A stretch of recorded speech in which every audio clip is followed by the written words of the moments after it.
Vou começar assim pela cor que é a mais tradicional de todas, que é a preta. A vantagem do preto é que assim, o preto ele é uma cor sóbria e ele combina com qualquer cor de carroceria, seja ela mais escura ou seja ela uma cor clara, uma cor mais chamativa. Então assim, você não quer ter medo de errar, usa preto, que aí tá tranquilo, essa combina com todos. O preto também é muito usado para quem quer dar um visual mais esportivo para o seu Hercules. Então vocês devem se lembrar que a versão esportiva do Fusca, o Besorrão 1600S, ele tinha o interior todo preto, né? Então o preto é muito associado também com versões esportivas com carros esportivos. Os muscle cars, versões esportivas dos muscle cars, vinham também com o interior preto. Então o preto, ele dá no seu interior ali um aspecto mais agressivo, mais esportivo, e ele também passa a sensação de que o habitáculo ele é um pouco mais justo, um pouco mais aconchegante.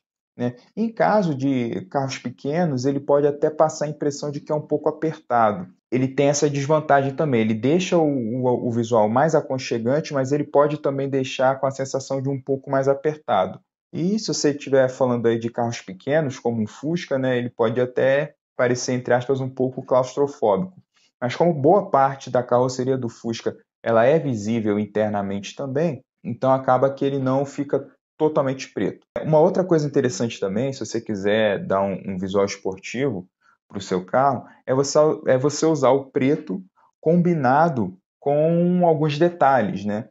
E principalmente detalhes em vermelho ou em amarelo, seja na costura ou alguma parte da tapeçaria, ajuda a dar um visual mais esportivo.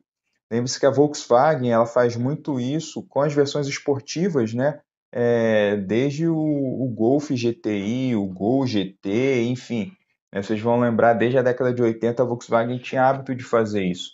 Então, você usar aí o interior preto com alguns detalhes em outras cores é um recurso bem interessante que você pode fazer para deixar o seu Hercules com um visual mais esportivo, tá? Bom, mas agora já falamos do preto, que é uma cor neutra, mas ela também pode ser usada para dar um aspecto mais esportivo. E agora vamos falar das outras cores, né?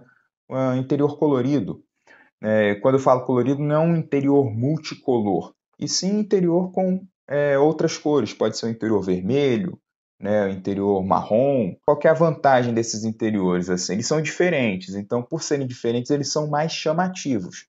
Hoje, a grande maioria dos carros eles têm o interior em cinza, em preto, né? Mas geralmente ficam ali nos tons de cinza. Quando é uma versão um pouco mais luxuosa, aí tem interiores claros, né? Bege ou marrom, mas mais raro, né? Então, quando você vê um carro com um interior vermelho, com um interior azul, um interior verde, ele chama a atenção, né? Então ele se destaca. São interiores ali que também passam a sensação de serem mais elegantes, né? Isso aqui é legal também. Geralmente muitos carros dos anos 50 e 60 eles tinham esses interiores coloridos. Então, carros dessa época, eles passam a sensação de serem carros mais clássicos, mais elegantes, né? Só que cuidado, assim, quando a gente fala de cor para interior, você não pode carregar muito na saturação da cor, então não pode ser uma cor muito forte, né? Mesmo os tons mais que seriam mais chamativos, como o vermelho, ele é usado mais em tons mais escuros, né? Quase como o bordô, ou mesmo o azul, o verde, eles não são usados naquela cor super saturada, eles são usados em tons mais pastéis, porque o interior é a parte que você passa com mais contato com o seu carro, então você não pode se cansar daquela cor, né?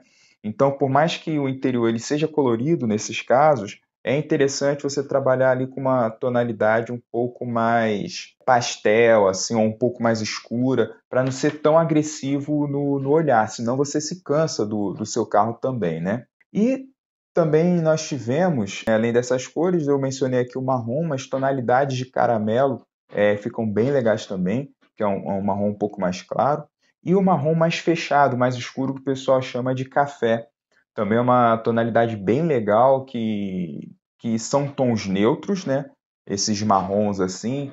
Então você também, assim como o preto, você consegue aplicar em praticamente todas as cores de carroceria. Eles combinam super bem. Então esses daí dá para você também usar praticamente sem medo. E Tem também, você que está pensando em customizar o carro, tem a possibilidade de você usar um tecido de tartan, que é o xadrez, né? Eles não vieram nos Hercules de fábrica, mas eles são muito usados por quem opta por customizar um Hercules, porque muitos Porsches saíram com essa opção de padronagem, e como os Hercules têm ali na sua customização, geralmente são muito inspirados em Porsches, então o pessoal costuma fazer isso, né? Quando você usa esse padrão tartan no interior, tem várias combinações de cores, né? O pessoal geralmente combina com a carroceria também. Então, o tecido xadrez, né, o tecido do tartan, ele tem as linhas ali que combinam geralmente com a da carroceria, ou então simplesmente dão um destaque. Às vezes o carro ele é todo cinza, é todo preto, e aí você tem um tecido ali de tartan nos bancos e no painel, que tem ali algumas linhas em vermelho, ou em azul, em amarelo, para poder dar uma destacada. Né? Para vocês terem uma ideia, seria mais ou menos como os bancos de recaro da linha GT do Gol dos anos 80, só que com um padrãozinho xadrez, né? Então essa é uma possibilidade que você pode usar para poder também deixar o seu Hercules com um visual ali mais clássico, esportivo e dar uma cara europeia para ele também, porque esse padrão teve uma origem europeia, né? O tartan é de origem britânica, então você consegue dar um visual ali meio que europeu para o seu Hercules.